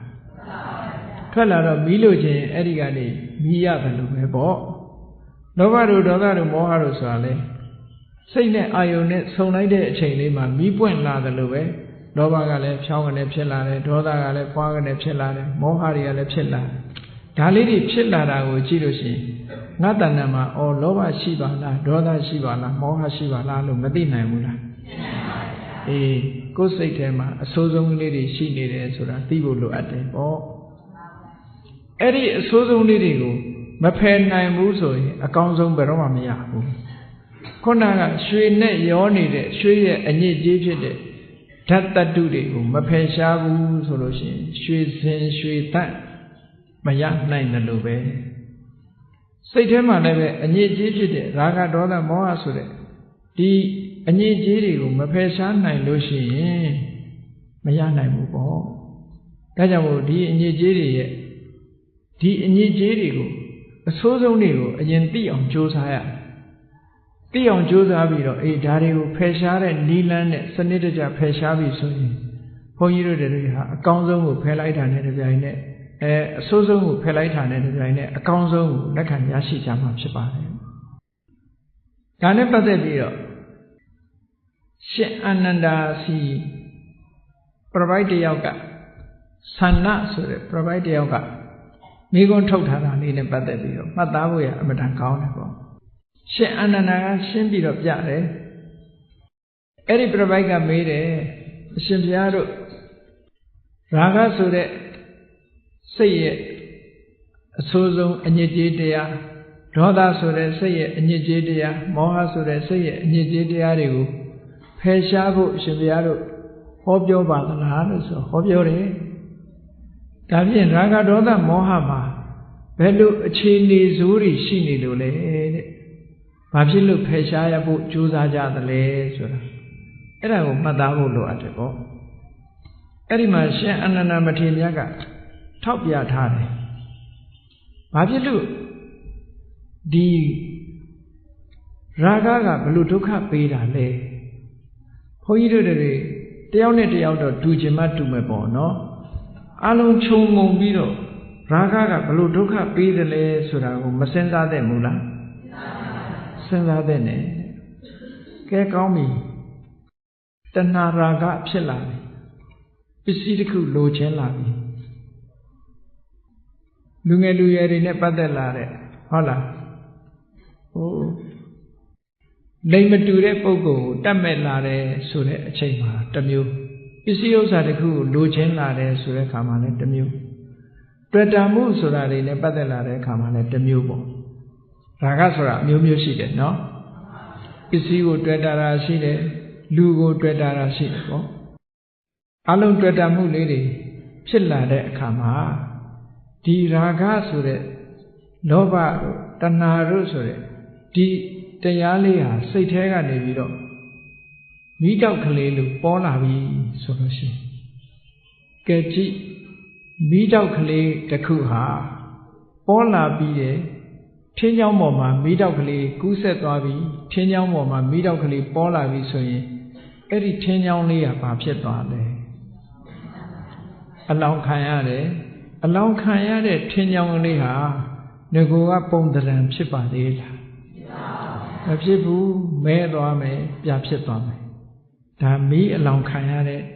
ထင်းချောင်းလေးရဲ့ရုပ်ပြဆင်းရဲဖြစ်သွားမှုပဲဟုတ်ကဲ့အေးမိမိတို့စိတ်တွေဘုန်းကြီးတို့တွေရဲ့စိတ်ထဲမှာရာဂလေးဖြစ်လာပြီဆိုလို့ရှိရင်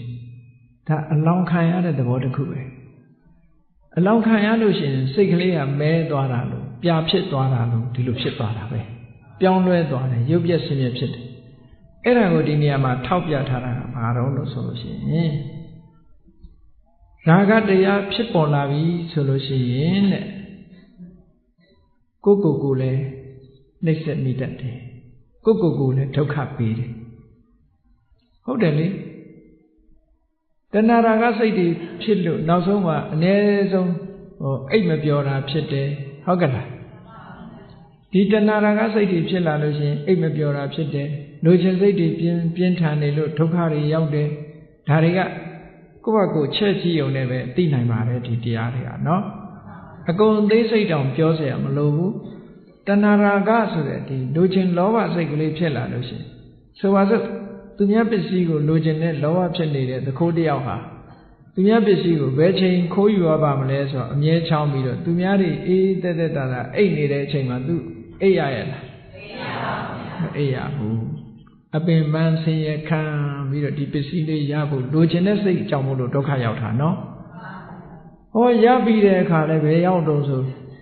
ဖမ်းမိတဲ့အခါထောင်သွင်းအကျဉ်းချခံရတာတို့အညတ်ထဲမှာနှိမ့်ဆက်ခံရိုင်းတဲ့ခံရတာမဖြစ်ဘူးလားဩလောဘကဒုက္ခပေးတာပေါ့အေးဒါကြောင့်မို့လို့ဒီတဘာဝတရားဟာနုနုလေးဆိုရင်နုနုဒုက္ခပေးတယ်ခက်ချမ်းချမ်းဆိုခက်ချမ်းချမ်းဒုက္ခပေးတတ်တယ်ပေါ့မီးလေးဟာထင်းကိုဆွဲလောင်လို့ချင်းထင်းဟာရုပ်ပြက်ဆင်းရဲဖြစ်ပြီးမီးတွေကပြာပေါ်ကရောက်ရတယ်လို့ပဲစိတ်လေးဟာလည်းပဲကြည်လင်အေးမြနေတဲ့စိတ်ကလေးဟာအလောင်းခံလိုက်ရတဲ့သဘောဒါကြောင့်မို့ရှင်အနန္ဒာရှင်းပြတယ်အေးရာဂစိတ်ရဲ့လွှမ်းမိုးမှုခံနေရတဲ့ပုဂ္ဂိုလ်တယောက်ဟာတဲ့ဘာဖြစ်လဲကိုယ်လည်းနှိမ့်ဆက်ဖို့ညှင်းဆဲဖို့ကိုယ်ဒုက္ခရောက်ဖို့လည်းဖြစ်တယ်တဲ့ကိုယ်သာဒုက္ခရောက်တာမဟုတ်ဘူးကြံတဲ့တစ်ဖက်သားကိုလည်းပဲဒုက္ခရောက်စေတယ်ကိုယ်လည်းဒုက္ခရောက်မယ်ကြံတဲ့တစ်ဖက်သားလည်းဒုက္ခရောက်မယ်ဒါရင်လားဆိုတော့မကဘူးတဲ့စိတ်ဆင်းရဲမှုဝမ်းနည်းကြေကွဲမှုဆိုတာတွေကိုလည်းဖြစ်ပေါ်စေနိုင်တယ်တဲ့ဟုတ်ကဲ့ရာဂပဲဖြစ်ဖြစ်ဒေါသပဲဖြစ်ဖြစ်မောဟပဲဖြစ်ဖြစ်ကြည့်လိုက်မယ်ဆိုရင်ဒီတဘာဝတရားတွေထုတ်လုပ်တဲ့အကျိုးဆက်ဟာဒီတိုင်းပဲလာမှာပဲဒေါသဖြစ်လို့ရှိရင်လည်းထို့တူပဲကိုယ်ဆင်းရဲအောင်လုပ်မိလိမ့်မယ်သူများဆင်းရဲအောင်လုပ်မိလိမ့်မယ်အ ਨੇ ဆုံးစိတ်ဆင်းရဲမှုတွေခံရမယ်အေးမောဟဖြစ်လို့ရှိရင်လည်းမလုပ်တဲ့နာတွေလုပ်တဲ့လုပ်တဲ့နာတွေမလုပ်ဖဲနေတယ်မလုပ်ဖဲနေသည့်အတွက်ကြောင့်ကိုယ့်အတွက်အကျိုးဆင်းရဲအကျိုးဆိုးရုပ်တယ်သူတစ်ပါးရဲ့အကျိုးဆိုးမှုတွေကိုဖြစ်တယ်နောက်ဆုံးမှာစိတ်ဆင်းရဲမှုတွေခံစားရတယ်ဟောရာဂကြောင့်ဖြစ်စေဒေါသကြောင့်ဖြစ်စေမောဟကြောင့်ဖြစ်စေဒီအပြစ်တွေဟာကိုယ်တိုင်ရှာကြည့်လို့မတွေ့နိုင်ဘူးလားတွေ့နိုင်တယ်နော်ဘုရားဟောတာကကိုယ်တိုင်သိလို့မရဘူးဆိုရင်မှန်ကောင်းမှမှန်မယ်အခုကကိုယ်တိုင်သိလို့ရတယ်ကိုယ်တိုင်ကြည့်လို့ရဘုရားဟောတဲ့အတိုင်းရာဂကြောင့်ဒုက္ခရောက်သွားတာလေကြည့်လေသမီးစားနဲ့ကွဲလို့ကိုယ့်ကိုယ်တတ်သိသွားတာတို့တရားပေါ်ကခုံချတယ်ဆိုတဲ့ story တွေမရှိဘူးလားရှိပါဗျာပြည့်တာပဲဒါမျိုးတွေကအရက်ထဲမှာလည်းပဲမကြားခြင်းအဆုံးရှိတာပဲဟုတ်ကဲ့လားအရက်ထဲနေတဲ့လူကပိုသိတာပေါ့ဒီကိစ္စလေးဩဒုက္ခရောက်ကြတယ်ဆိုတာဟာတဏှာရာဂကိုအကြောင်းပြုပြီးတော့ဒုက္ခရောက်တာတွေမြောက်များစွာရှိတယ်ပေါ့ကြည့်လေအတက်အရွယ်ကြီးလို့အဖိုးအဖွားရောက်လာတဲ့အခါမှာမြီးကိုချစ်လို့တဲ့မြီးလေးမလာလို့ရှိရင်အိမ်ကနေတမျောမျောမြီးကတော့ဟိုမှာအပြင်မှာတငယ်ချင်းအပေါင်းအသင်းနေတဲ့ ပြောပါပြီးတော့ဝမ်းမြောက်ဝမ်းသာဖြစ်ပြီးကခုံပြောပြအိမ်ကအဖိုးတို့အဖွားတို့ကမရောက်သေးလို့ဆိုအိတ်မပြောတာတွေရောမဖြစ်ဘူးလားဖြစ်ပါရဲ့ဗျာဒါဖြင့်အဖိုးဖွားတွေအိတ်မပြောတာဘာကြောင့်လို့ဆိုမြီးကိုချစ်တဲ့တဏှာရာဂကြောင့်ဖြစ်တာအဲ့ဒါဟုတ်ကဲ့လားမအိတ်နိုင်ဘူးမလာမချင်းအိတ်မပြောဘူးဆိုတာတွေဖြစ်တယ်ဩသားသမီးရှိတဲ့ပုဂ္ဂိုလ်တွေလည်းထို့အတူပဲသားကပြန်မလာသေးလို့သမီးကပြန်မလာသေးလို့စိတ်ထဲကတပူတကြောင်ကြောင်နဲ့ဖြစ်မနေဘူးလားဖြစ်ပါဘူးအဲ့ဒီလိုဖြစ်နေတာဟာဘယ်သူကြောင့်ဖြစ်တာတုံးလို့ထင်တော့တဏှာကြောင့်ဖြစ်တာတဲ့အကယ်၍တဏှာရာကမရှိဘူးဆိုရင်ဒီဒုက္ခမျိုးရပါမလားမရပါဘူးအေးအဲ့ဒါကိုပြောတာတန်ဒိဋ္ဌိကိုယ်တိုင်ကြည့်လို့ရတယ်လို့ဆိုတာကိုယ်တိုင်ခံစားကြည့်လို့ရတဲ့ဟာပဲအဲ့ဒါကိုတရားလို့ပြောတာနော်ဒီတရားဟာတဆင့်ကြားတရားလည်းမဟုတ်ဘူးမှန်မလားလို့ဒီလိုတွေးစရာလည်းမလိုတော့ဘူးဘာဖြစ်လို့ကိုယ်တိုင်သိတာလဲလက်တွေ့အမှန်တမ်းမှကြားတယ်လို့ဒါပြောတာကဲတဏှာရာဂပဲဖြစ်စေဒေါသပဲဖြစ်စေမောဟပဲဖြစ်စေကိုယ်ဆင်းရဲကိုလည်းဖြစ်တယ်သူတစ်ပါးဆင်းရဲကိုလည်းဖြစ်တယ်စိတ်ဒုက္ခတွေကိုလည်းရောက်စေတတ်တယ်တဲ့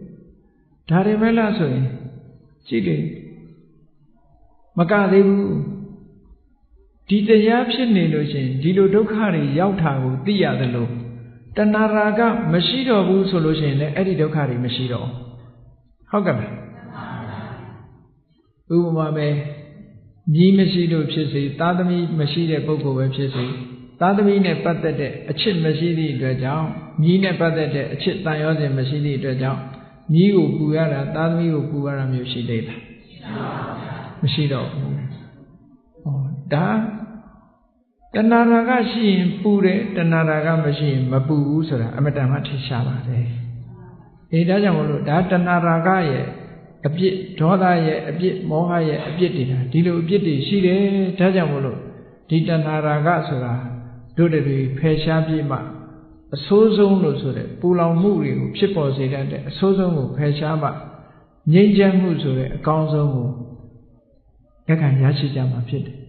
လူတိုင်းဟာအေးချမ်းတော့နေကြရတယ်ငြိမ်းချမ်းနေကြရတယ်သို့တော့နေနိုင်ရလားဆိုမနေနိုင်ဘာဖြစ်လို့မနေနိုင်တာတော့ဆိုအဆိုးဆုံးနေမှာမဖယ်ရှားတာဟုတ်အဆိုးဆုံးနေမဖယ်ရှားတဲ့အတွက်ကြောင့်ငြိမ်းချမ်းမှုဆိုတဲ့အကောင်းဆုံးဘယ်သူမှမရနိုင်ဘူးပေါ့ဒီလိုဆိုလို့လားဟုတ်ကဲ့နောက်တစ်ခုစဉ်းစားပြီးတော့ကြည့်အောင်ဟောရဟာက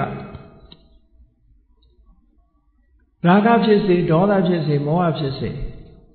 ဒီတဘာဝတရားတွေစိတ်ထဲမှာဖြစ်ပေါ်လာပြီဆိုလို့ရှိရင်အဲ့ဒီဖြစ်ပေါ်နေတဲ့ပုဂ္ဂိုလ်ဟာဘာတွေလုပ်လဲလို့ကြည့်ထင်ရှားတာတခုပြောမယ်ဒေါသဖြစ်လာပြီဆိုတဲ့ပုဂ္ဂိုလ်တယောက်ရဲ့အမူအရာကိုပဲကြည့်လိုက်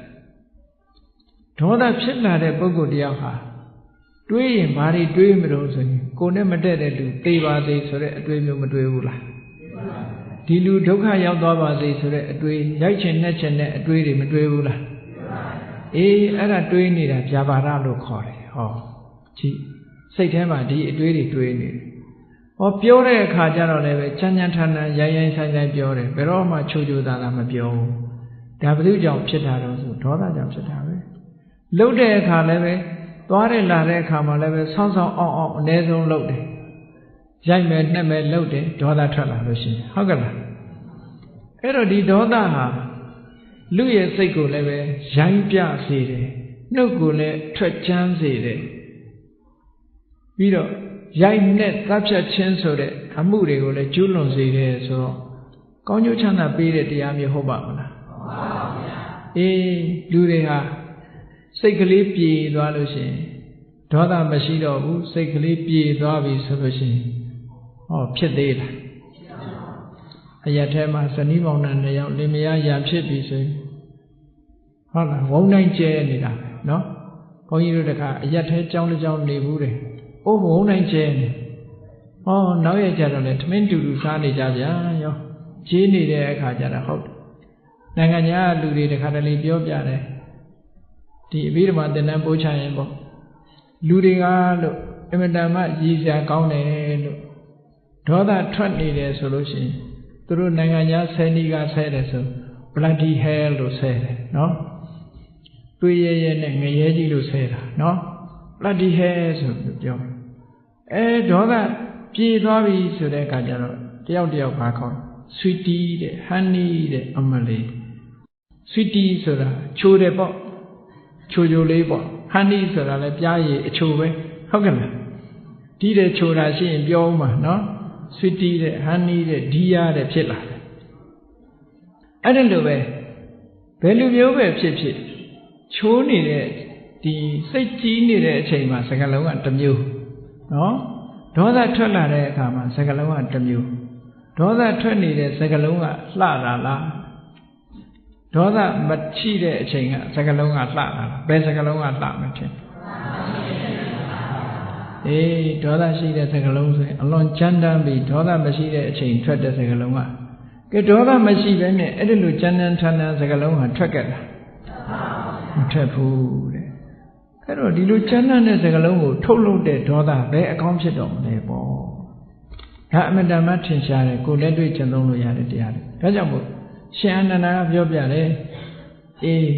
ဒေါရာဂဒေါသမောဟဆိုတာဒါတွေဖြစ်လာပြီဆိုလို့ရှိရင်တဲ့မကောင်းမှုဒုစရိုက်တွေအကုန်လုံးလုပ်တော့တာပဲ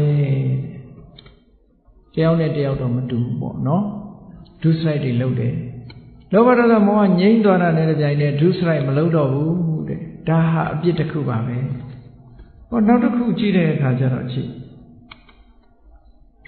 ရာဂတွေဖြစ်နေတဲ့အချိန်ဒေါသတွေဖြစ်နေတဲ့အချိန်မောဟတွေဖြစ်နေတဲ့အချိန်ရာဂဒေါသမောဟရဲ့လွှမ်းမိုးမှုခံနေရတဲ့အချိန်လူတွေနားလည်အောင်ပြောမယ်ဆိုစိတ်တအားဆိုးနေတဲ့အချိန်စိတ်ဆိုးနေတဲ့အချိန်ကိုယ်အကျိုးလားသူ့အကျိုးလားနှုတ်အတွက်အကျိုးလားကောင်းတဲ့စကားလားဆိုးတဲ့စကားလားသူသိနိုင်လေရဲ့လားသိဘူးပြောရမယ့်စကားလားမပြောအမေပေါ်မှာလေးစားမှုရှိသေးရဲ့လားအဲ့ဒီချိန်အဖေပေါ်မှာရောလေးစားမှုရှိသေးလားနော်လေးစားမှုမရှိတော့ဘူးအရင်တော့စတိလတထေးကြီးရဲ့အလောင်းဟိုဘွားတုန်းကလည်းသူတထေးပဲ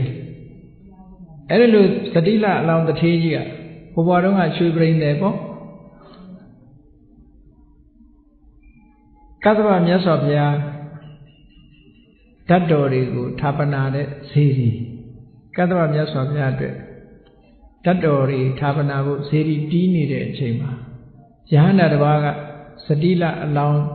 ရွှေပရိန်တဲ့အိမ်သွားပြီးတော့မင်းတို့တာဝန်ယူထားတဲ့ရွှေတွေဟိုမှာဘုရားတည်နေတာလို့နေပြီအဲ့ဒါတွေကိုလူကြဖို့အချိန်တော်ပြီလို့တော့ပြောတာအဲ့ဒီပြောနေတဲ့အချိန်မှာသူကအိမ်ကဒကမနဲ့ရန်ဖြစ်တာစကားများတော့ဒေါသဖြစ်နေတော့အဲ့အချိန်မှာသူက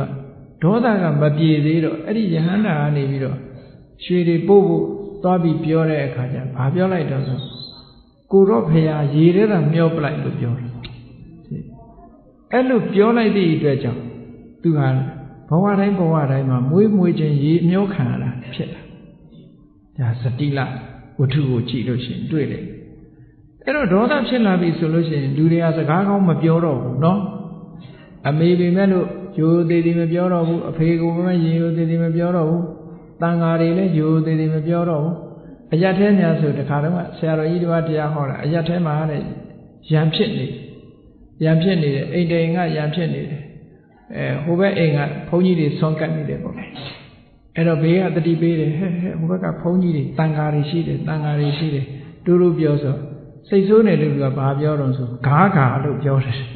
ဟုတ်လားတန်ဃာတွေရှိတယ်ဂိမဆိုင်ဘူးပေါ့ဂါးဟုတ်လားအဲ့ဒါလိုပဲ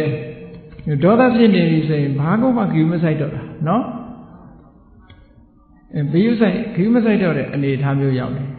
အဲ့ဒါလိုဖြစ်တာဟာဒါဒေါသရဲ့အပြစ်တွေပဲမဟုတ်လား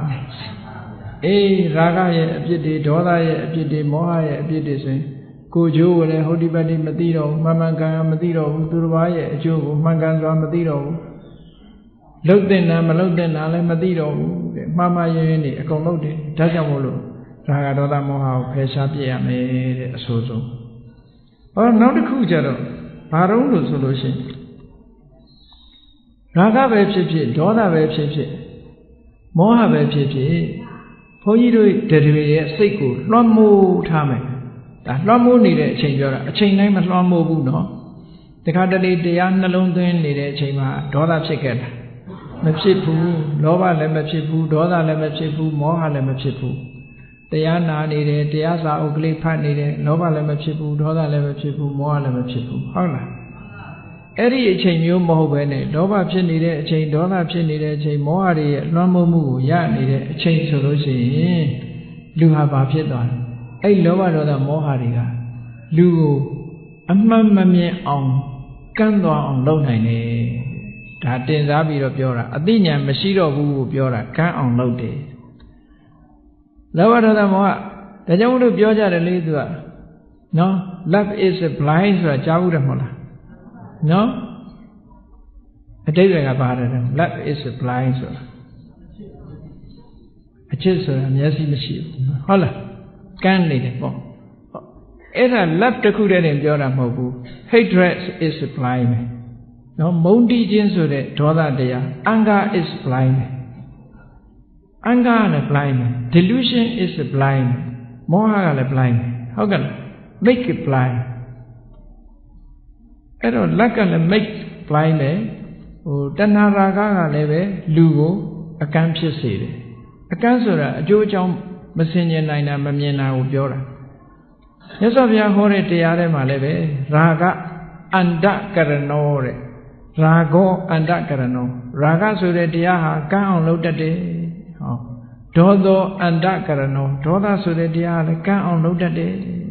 လူဟာအကန့်ဖြစ်သွားတယ်အဲ့ဒါပြောနော်အသက္ခုကရဏောမျက်စိကိုမမြင်အောင်လုပ်လိုက်တယ်ပညာမျက်စိကိုပြောတာကန့်သွားပြီဘာမှမမြင်တော့ဘူးထင်ရလုပ်တော့တာပဲအညာဏကရဏောမသိအောင်လုပ်တယ်ဒါကဒေါသမောဟငကိုကအသိဉာဏ်ရှိတဲ့ပုဂ္ဂိုလ်တော့အသိစိတ်မရှိတော့ဘူးလို့ဆိုလို့မှားမှားယွင်းယွင်းနေအကုန်လုပ်တယ်ပညာနိရောဓိကောအသိဉာဏ်တွေကိုချုပ်ွယ်ပျောက်ကွယ်သွားအောင်လုပ်တယ်ဒါတွေမကဘူးဝိခာတပက္ခိကောဒါကဒေါသမောဟဖြစ်လာလို့ရှိရင်ပင်မဆင်းရဲဖို့ပဲပင်မဆင်းရဲဖို့ဖြစ်စေတတ်တယ်နောက်ဆုံးတစ်ခုကအနိဗ္ဗာန်တံဝတ္တနိကောရာဂဖြစ်နေလို့ရှိရင်စိတ်ရဲ့ငြိမ်းချမ်းမှုတွေမလာတော့ဘူးဒေါသဖြစ်နေရင်စိတ်ရဲ့ငြိမ်းချမ်းမှုတွေမလာတော့ဘူးမောဟဖြစ်နေလို့ရှိရင်စိတ်ရဲ့ငြိမ်းချမ်းမှုတွေမလာဘူးတဲ့ဟောကြည့်လိုက်မယ်ဆိုရင်ရာဂဒေါသမောဟတွေကဘုန်းကြီးတို့တွေမှာဘယ်လောက်ဒုက္ခပေးတယ်လဲဆိုတာကိုမစင်ញင်မစင်စားလို့ရှိရင်သိပါမလားမသိဘူးတဲ့ဒီတရားတွေကဘယ်မှာရှိတာတော့ကိုယ်တဏ္ဍာမှာရှိတာပဲအဲ့တော့ကိုယ်တဏ္ဍာမှာဒီအဆိုးတရားတွေကိုဒါအခုတွေးရပြီဒီလိုအပြည့်အနာစာတွေကိုဖြစ်ပေါ်တတ်တဲ့ရာဂဆိုတဲ့တရားဖြစ်ပေါ်စေတတ်တဲ့ရာဂဆိုတဲ့တရားဒေါသဆိုတဲ့တရားမောဟဆိုတဲ့တရားတွေဟာအဆိုးဆုံးနေဖြစ်နေတယ်။ဘာဖြစ်လို့အဆိုးဆုံးတွေကိုဖြစ်ပေါ်နေစေလို့သူတို့ကိုအဆိုးဆုံးနေလို့ပြောတာနော်။အဲ့ဒီအဆိုးဆုံးတွေကိုဖယ်ရှားလိုက်နိုင်မှဘုန်းကြီးတို့တွေဟာအကောင်းဆိုတာတွေ့မှာတဲ့။အဲ့ဒါတွေကိုမဖယ်ရှားနိုင်တဲ့များတော့အကောင်းဆိုတာမတွေ့နိုင်ဘူးတဲ့။ကောင်းပြီဒီလိုအဆိုးတွေကိုဘာနဲ့ဖယ်ရှားမလဲ။ရာဂကိုဖယ်ရှားဖို့အတွက်မြတ်စွာဘုရားကနိလန်းနေပေးတယ်အတွေ့အတာတွေသိမ့်များနေလို့ရှိရင်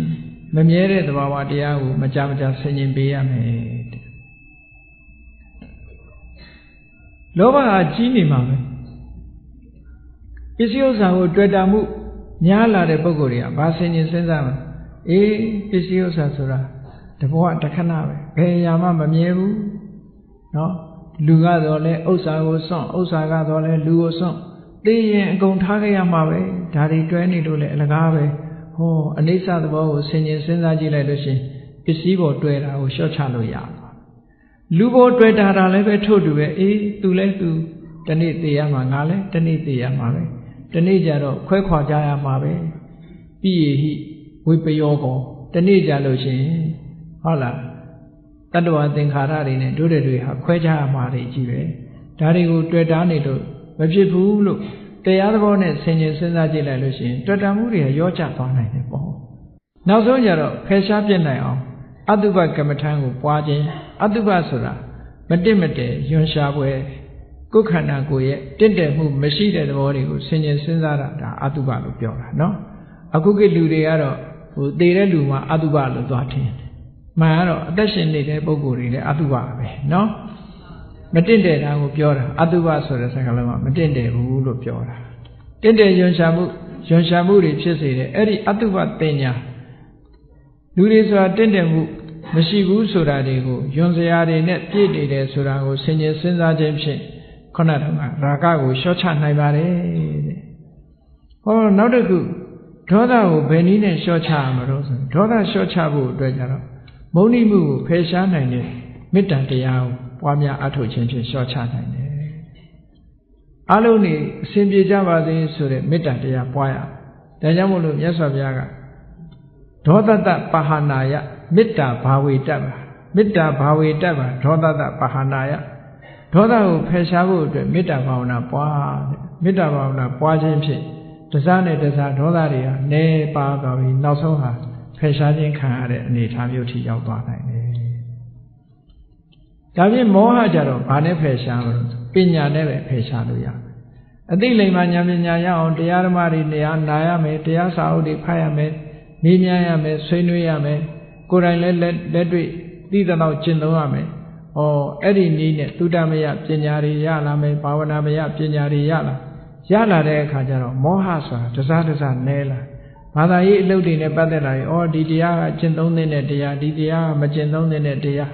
ဒါကကောင်းတာဒါကမကောင်းဘူးဆိုတာတွေသိမလာပေဘူးလားအဲ့ဒါလို့အသိဉာဏ်လေးတွေရလာလို့ရှိရင်မောဟဆိုတာနဲသွားတာပဲတဖြည်းဖြည်းမသိတာမျိုးမရှိတော့နော်အဲ့ဒါလို့သူအဖြေလေးတွေနဲ့ဒီလိုဖြည့်ရှင်းပြီးတော့သွားမယ်အဲ့ဒါလို့ဖြည့်ရှင်းသွားဖို့ရအတွက်နောက်ဆုံးမှာဒီအဆိုးဆုံးတွေကိုဖယ်ရှားနိုင်ဖို့အတွက်တကယ်လိုက်နာကျင့်သုံးပြီးတော့ကိုယ်တဏ္ဍာမှာဖြစ်ပွားစေရမယ့်တရားတွေကတော့မဂ္ဂင်၈ပါးအကျင့်တရားပဲအဲ့ဒီမဂ္ဂင်၈ပါးအကျင့်တရားဆိုတာသိချာကြည့်လိုက်မယ်ဆိုလို့ရှိရင်နံပါတ်1ကသူကမြတ်စွာဘုရားကနံပါတ်1ကိုသမ္မာဒိဋ္ဌိနဲ့သမ္မာသင်္ကပ္ပလို့ဒီနှစ်ခုထားတာရှေးဥစွာဘာလို့လဲဆိုရင်အမှန်မြင်ဖို့လိုတယ်အမှန်မြင်ဖို့အတွက်ဘာလို့ရမလဲအမှန်တွေးတတ်ရမယ်မှန်မှန်ကန်ကန်မြင်ပြီးတော့မှန်မှန်ကန်ကန်တွေးတတ်လာလို့ရှိရင်ဘာလို့ရမလဲဒုစရိုက်တွေကရှောင်တဲ့မှန်ကန်တဲ့လောက်ရရှိရမယ်ဒုစရိုက်တွေကရှောင်တဲ့မှန်ကန်တဲ့လောက်ရမမှန်ကန်တဲ့စကားတွေကိုဝစီဒုစရိုက်တွေကရှောင်တဲ့မှန်ကန်တဲ့စကားမျိုးအသက်မွေးမှုမှားယွင်းမှုမရှိစေဘဲနဲ့မှန်ကန်တဲ့အသက်မွေးမှုဆိုတဲ့သမ္မာကမ္မန္တသမ္မာအာဇီဝသမ္မာဝါယာမဆိုတဲ့ကိုချင်းတရားကောင်းမှုအခြေခံရမယ်အဲ့ဒီကိုချင်းတရားကောင်းမှုအခြေခံပြီးတဲ့နောက်မှာကိုယ်တဏ္ဍာမှာအဆိုးတရားတွေမဖြစ်အောင်ကြိုးစားရမယ်ဖြစ်လာလို့ရှိရင်လည်းဖယ်ရှားရမယ်ဖယ်ရှားဖို့ကြိုးစားရမယ်အကောင်းတရားတွေကိုယ်တဏ္ဍာမှာမလာသေးလို့ရှိရင်လာအောင်မဖြစ်သေးရင်ဖြစ်အောင်ဖြစ်လာပြီးရင်ထိမ့်သိမ်းစောင့်ရှောက်ကြီးပွားတိုးတက်အောင်လုပ်ရမယ်ဆိုတဲ့သမ္မာဝါယာမမှန်ကန်တဲ့ကြိုးပမ်းအားထုတ်မှုလုပ်ရမယ်အဲ့ဒီလိုမှန်မှန်ကန်ကန်ကြိုးပမ်းအားထုတ်နိုင်ဖို့အတွက်ဘာလိုအပ်လဲဆိုရင်သမ္မာတတိကိုယ့်ကိုမြဲတတိထားနေဖို့လိုအပ်တယ်မိမိလျောက်ရောက်နေလို့ရှိရင်သိပါမလားငါတဏ္ဍာမှာလောဘရှိနေသလားဒေါသရှိနေတယ်မောဟရှိနေသလားဆိုတာတတိမထားဘဲနဲ့သိနိုင်ပါမလားမသိနိုင်ဘူးတတိမထားလို့ရှိရင်ဗမာစကားမရှိတယ်မို့လားတတိမူမတတိမမူရင်ဂူမမြင်ဘူးတဲ့တတိမူရင်မြူတော်မြင်တယ်ဆိုတာတချို့ကိုယ်အိမ်ထဲမှာတော့ဘာရှိမှတစ်ပင်ဘယ်နှပင်ရှိမှတတိမမူရင်မသိဘူးဟုတ်ကဲ့လားအဲ့ဒါကြောင့်သမ္မာတတိဆိုတာကျိုးပန်းအထုတ်မှုရှိလို့ရှိရင်မှန်ကန်တဲ့တတိလေးတစ်ခုလေ့ကျင့်ပြီးတော့ယူရမယ်လေ့ကျင့်တဲ့နည်းတွေကိုလည်းတတိပဋ္ဌာန်တုတ်မှာမြတ်စွာဘုရားဟောထားတာရှိတယ်အဲ့ဒီနည်းနဲ့လေ့ကျင့်လို့တတိတွေကောင်းလာပြီဆိုရင်စိတ်ကလေးကိုအာယုန်တစ်ခုတည်းပေါ်မှာတည်တည်ငြိမ်ငြိမ်ထားနိုင်အောင်ထားမယ်ဆိုရင်သမ္မာသမာဓိဆိုတာဖြစ်လာမယ်အဲ့ဒီနည်းတွေနဲ့ခုနကအဆိုးတရားတွေကိုဖယ်ရှားနိုင်ပါတယ်တဲ့မြတ်စွာဘုရားကနိလန်းနေဒီလိုပေးတယ်အဲ့ဒါကိုရှင်အနန္ဒာကရှင်းပြတယ်အဲ့ဒီရှင်းပြတဲ့အတိုင်းဘုန်းကြီးတို့တရားချက်ခင်သူတော်စင်ပြိဿအပေါင်းတို့ဟာရာဂဒေါသမောဟလို့ဆိုတဲ့အဆိုးဆုံးတရားတွေကိုဖယ်ရှားနိုင်မှသာလဲအကောင်းဆုံးလို့ဆိုတဲ့စိတ်ငြိမ်းချမ်းမှုတွေဆင်းရဲဒုက္ခလွတ်ကင်းပြီးတော့နိဗ္ဗာန်ချမ်းသာဆိုတဲ့ချမ်းသာမှုအမျိုးမျိုးရရှိခံစားနိုင်မှာဖြစ်တယ်ဆိုတာကိုယ်စီသဘောပေါက်ပြီးတော့အဆိုးဆုံးသောတရားများကိုဖယ်ရှားနိုင်အောင်ကြိုးစားအားထုတ်နိုင်ကြပါစေကုန်သတည်း